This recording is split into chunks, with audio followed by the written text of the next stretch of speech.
عسکری محاذ پر پاکستان کے ہاتھوں ہزیمت اٹھانے کے بعد بھارت کے لیے اب نہ صرف میدان جنگ بلکہ سفارتی اور بیانیے کی جنگ لڑنا بھی دن بدن مشکل ہوتا جا رہا ہے۔ حالیہ جنگ میں جس انداز سے بھارت کو دھول چٹائی گئی، بھارتی طیاروں کو زمیں بوس کیا گیا اور عسکری برتری کے دعوے ہوا میں بکھر گئے، اس سے حاصل ہونے والی شرمندگی مودی سرکار کا پیچھا چھوڑنے کو تیار نہیں ہے۔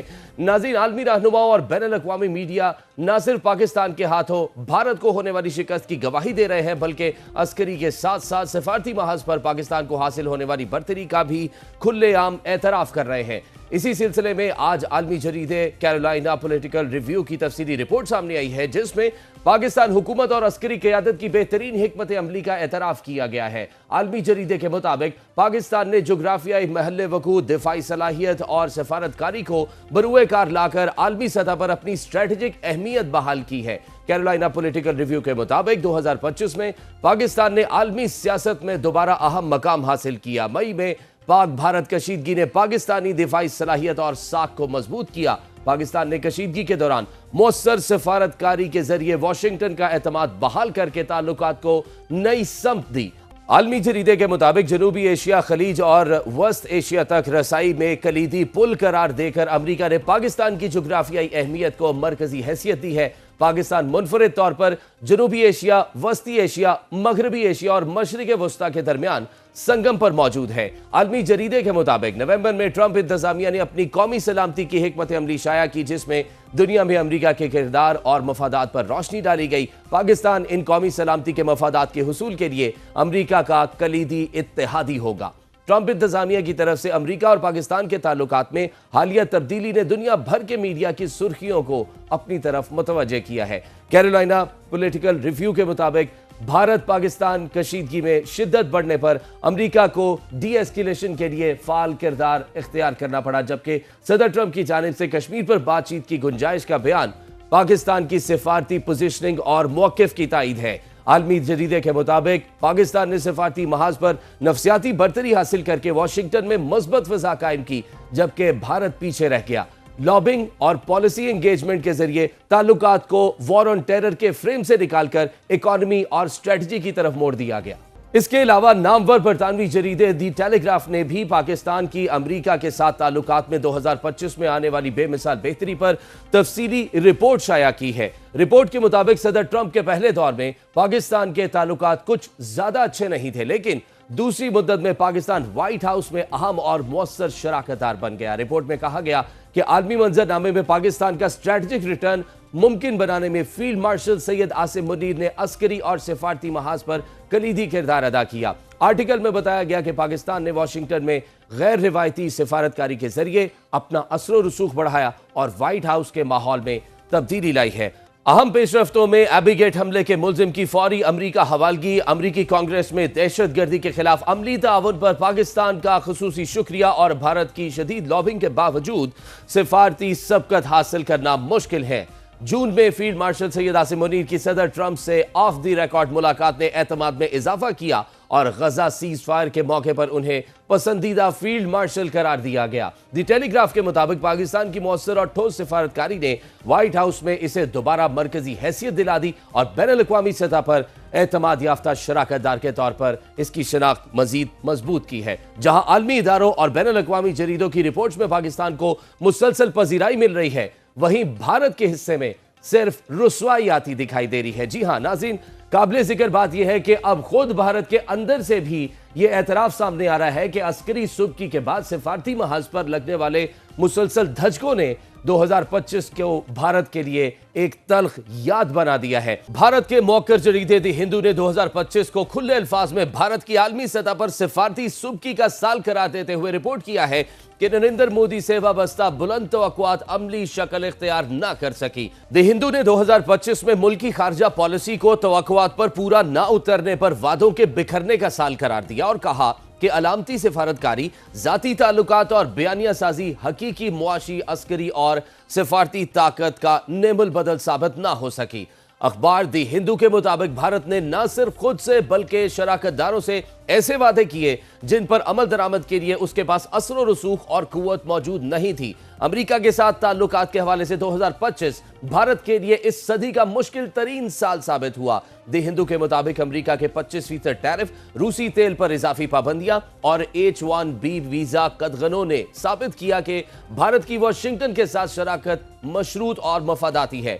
2017 کے مقابلے میں 2025 کی امریکی نیشنل سیکیورٹی اسٹریٹجی میں بھارت کو محدود کردار تک سمیٹ دیا گیا ہے۔ اخبار نے لکھا کہ چین اور روس کے حوالے سے تمام تر اعلیٰ سطح کی ملاقاتوں کے باوجود لائن آف ایکچوئل کنٹرول پر کوئی ٹھوس سیکیورٹی پیش رفت نہیں ہو سکی۔ سرمایہ کاری رکاوٹیں برقرار رہیں اور بھارت محض علامتی موجودگی تک محدود رہا۔ امریکی دباؤ کے نتیجے میں بھارت کو روسی تیل کے معاملے پر اپنے موقف سے پیچھے ہٹنا پڑا۔ اخبار دی ہندو نے پہلگام فالس فلیگ آپریشن کو سنگین سیکیورٹی ناکامی قرار دیا اور پہلگام حملے کے بعد بھارتی عسکری کارروائیوں کو سفارتی سطح پر عالمی حمایت نہ ملنے کا اعتراف بھی کیا۔ دی ہندو نے مزید لکھا کہ بھارت کی آپریشن سندور کے بعد طیاروں کے نقصانات پر خاموشی نے بھارت کی ساکھ کو نقصان پہنچایا ہے۔ سعودی پاکستان باہمی دفاعی معاہدے کا اعلان بھارت کے لیے ایک اضافی دھچکا تھا۔ بھارتی تجزیہ کار اب پاکستان کی قیادت کو سخت گیر اور منظم صلاحیت رکھنے والی ماننے لگے ہیں۔ اخبار دی ہندو اعتراف کرتا ہے کہ بھارت اور بنگلہ دیش کے تعلقات اب تک کی سب سے کشیدہ سطح پر پہنچ چکے ہیں۔ اخبار اپنی سرکار کو خبردار کرتا ہے کہ بھارت وشو گرو کے بیانیے سے نکل کر وشو وکٹم کی طرف بڑھ رہا ہے۔ بھارت کے ممتاز جریدے دی ہندو کے مطابق بھارت کا دوسروں کو مورد الزام ٹھہرانا اصلاح اور حقیقت پسندانہ پالیسی سازی کی راہ میں سب سے بڑی رکاوٹ ہے۔ ماہرین کے مطابق دی ہندو اخبار نے بھارت کی کمزور سفارتکاری کو عیاں کر دیا ہے۔ بھارت کو سمجھنا ہوگا کہ صرف دکھاوا کرنے والی سفارتکاری سے عملی نتائج حاصل نہیں کیے جا سکتے۔ اخبار کا سفارتی ناکامی کا اعتراف پاکستان کے موقف کی تصدیق ہے کہ بھارت کی خارجہ پالیسی زیادہ تر آپٹکس پر مبنی ہوتی ہے، عملی نتائج پر نہیں۔ ماہرین کے مطابق اخبار دی ہندو کا یہ تجزیہ اس حقیقت کی نشاندہی کرتا ہے کہ بھارت اب امریکہ کے لیے ناگزیر اسٹریٹجک شراکت نہیں رہا۔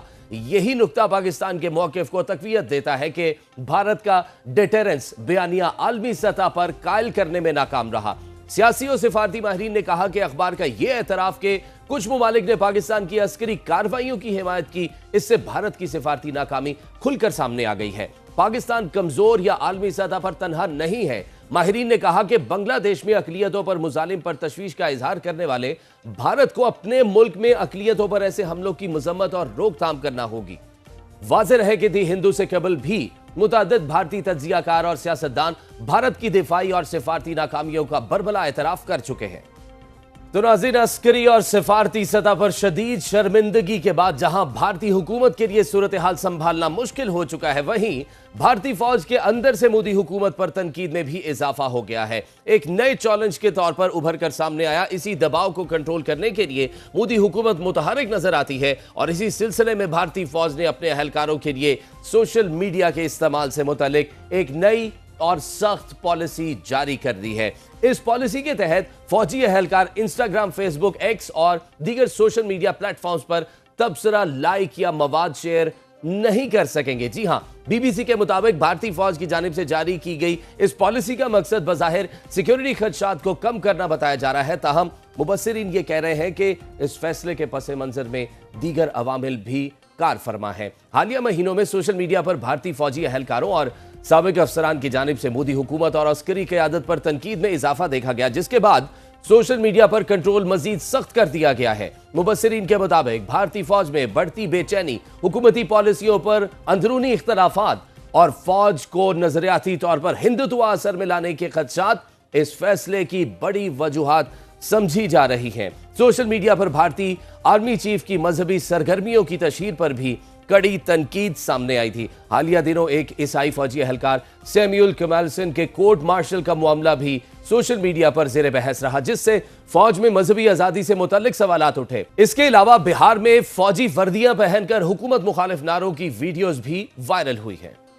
تو ناظرین، سوشل میڈیا پر بھارتی فوجیوں کی خودکشیوں، کمزور مرال، مبینہ ہراسانی کے واقعات اور غیر اخلاقی سرگرمیوں پر عوامی رد عمل نے بھی عسکری قیادت کو دباؤ میں رکھا۔ ماہرین کا یہ کہنا ہے کہ نئی پالیسی کا مقصد صرف سیکیورٹی خدشات نہیں بلکہ فوج کے اندر بڑھتی ہوئی تنقید، خود نمائی، ہنی ٹریپنگ کے خدشات اور قیادت پر سوالات کو کنٹرول کرنا بھی ہے۔ یہ اقدامات بھارت میں سول ملٹری تعلقات اور فوج کے غیر جانبدار کردار پر ایک نئی بحث کو جنم دے رہے ہیں۔